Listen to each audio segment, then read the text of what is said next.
Hello lovelies, welcome to Narc Free Formula. My name's Freedom, thank you for joining me. Today's episode is about the 10 red flags to watch out for when you're going out on your first date or when you're first starting to date someone. This is for anyone who has been in a relationship with a narcissist before, anyone who is concerned about being in a relationship with a narcissist. These are the red flags to watch out for. Before I start, excuse the mess in the background. I'm in the middle of rearranging my house and I had to do a video today, so just please bear with the mess. All right, lovelies, let's get down to it. So I've got some notes here. All right, so number one, probably the key, actually, I would say this is probably the key. When you're on your date, ask him about his ex. Find out how he treats his ex. Because if he says that, that his ex was crazy, and then it turns out all of his exes were crazy, huge red flag. Sure, maybe having one crazy ex, sure, maybe, but all my exes were crazy, kind of makes you think, well, what is the common denominator? Is it you that drove all your exes crazy? Probably.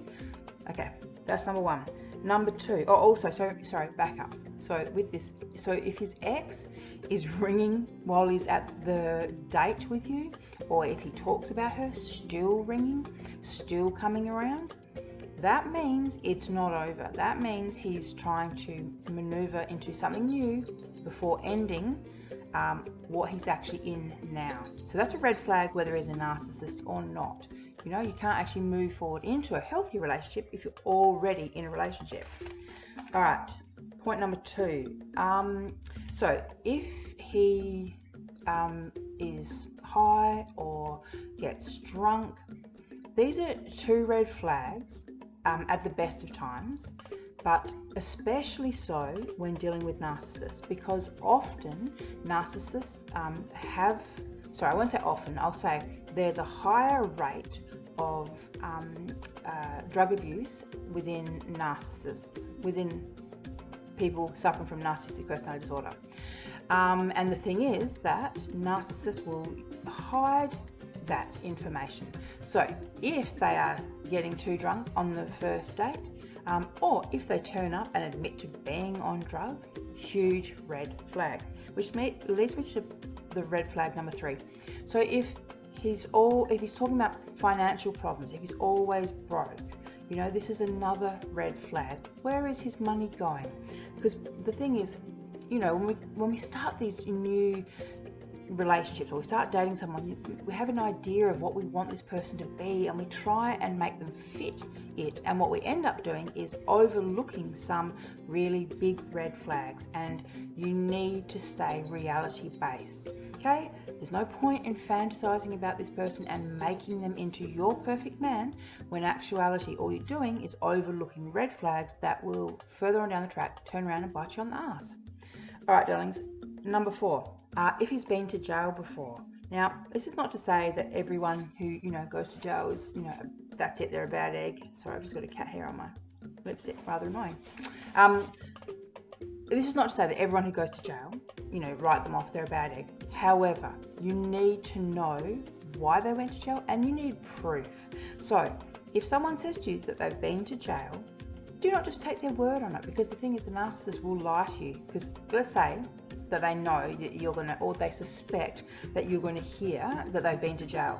That's the only reason a narcissist would actually tell you that they have been to jail, is they were preempting the fact that you were going to hear it from someone else. Right? So they put their little spin on it. They tell you their version of events. But if you hear he's been to jail, you need to find the proof of exactly why he went to jail. Okay? Domestic abuse, is different from having a fight at the pub with a man, a man equal size and strength. The thing is, a narcissist will tell you, I went to jail, because I got into a fight at a pub, failing to mention that it was actually domestic abuse. So, get the evidence. All right, number 5. This is a big one, okay? If he lies, if you catch him out on a lie, in the early days, first date or first few times, whatever. Pay attention to what he is saying. And if he lies at this point in the game, that's a huge red flag. Liars lie. And if he lies now, he's going to continue to lie. And it doesn't matter what the lies are about. The fact is that he is lying. Okay, so huge red flag. Number 6, if he's got a short temper, a volatile temper.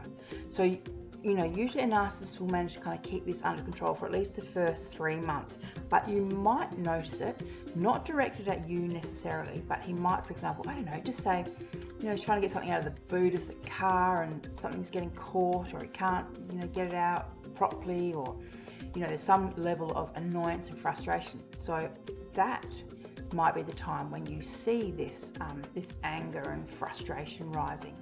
If he's too quick to anger, okay, that shows that he's got underlying issues around, control and anger management and that kind of stuff. Definitely huge red flag. All right, bear with me, darlings, we're almost done. Pay attention to this stuff because it's important. All right, number 8. So any acts of violence directed towards you, any at all, right? Do not excuse any violence. No excuses. No, oh, he was just jealous because I was talking to another man, or he thought I did something. No, none of that. Okay? Any violence whatsoever. A push, a shove, hitting the wall behind you, any violence at all. Huge red flag. Not negotiable. That's a huge one. Just not negotiable. Okay, if you're seeing it at the early stages, you can only even begin to imagine what it's going to be like at the end stages. Okay, and you can't build a relationship with someone that you're scared of. That's just the bottom line. You just can't. All right, darlings. Number 8. All right, so watch how he treats other people. So, on their first few dates, narcissists can be very, like I said, they're on their best behavior. They're doing everything they can to get you hooked on them. So watch how they treat other people. So, the wait staff at the restaurant, the cashier at the petrol station, watch how they drive. Driving is another big thing, actually. Watch how they drive, how they treat other people on the road. So if they've got a sense of entitlement, if they get angry and have road rage, if they treat other people badly, that's showing you how they treat people that don't matter to them. Okay, and remember, at some point with a narcissist, if you have a relationship with a narcissist, you too won't matter, and that is how they will treat you. Okay, huge red flag. All right, what are we up to? Number 9, controlling behavior. So if the if the person that you suspect is controlling you in any way, things like, are you wearing that out tonight? Or, oh no, I don't want to go to that place with you. When you suggest where you want to go, for example, anything that doesn't sit right, doesn't feel right, feels like they're wanting to change you, feels like they're wanting to make you act differently, huge red flag. All right, number 10, and this is really, really important, and this is less about them and more about you. This is about how it feels, right? One thing that I can say, when I look back on my entire, very long history with a narcissist, the reality is it didn't feel right. There was something that was wrong the whole time. I couldn't put my finger on it. I couldn't, quite figure out what it was. Sometimes I thought it was this thing. Other times I thought it was that. But at the end of the day, something didn't sit right.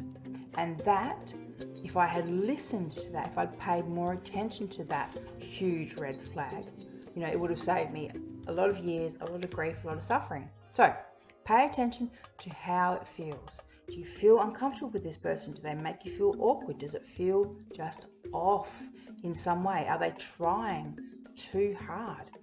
Or is their body language not congruent with what they're saying? So they're saying one thing, but their body language is showing other signs. Pay attention to your intuition and your instinct. This is what it's there for. It's there to protect you. Okay, it's there to protect you and to keep you safe when you don't have enough input and evidence. You know, this is what instinct and intuition is there for. It picks up on so much that you're not consciously aware of. You know, it really does. All right, lovers, listen, they're the 10 red flags. Pay attention to them. You know, red flags are important. If you ignore the red flags, you will live to regret it. That is the bottom line. All right, lovers, thanks for listening. Bye.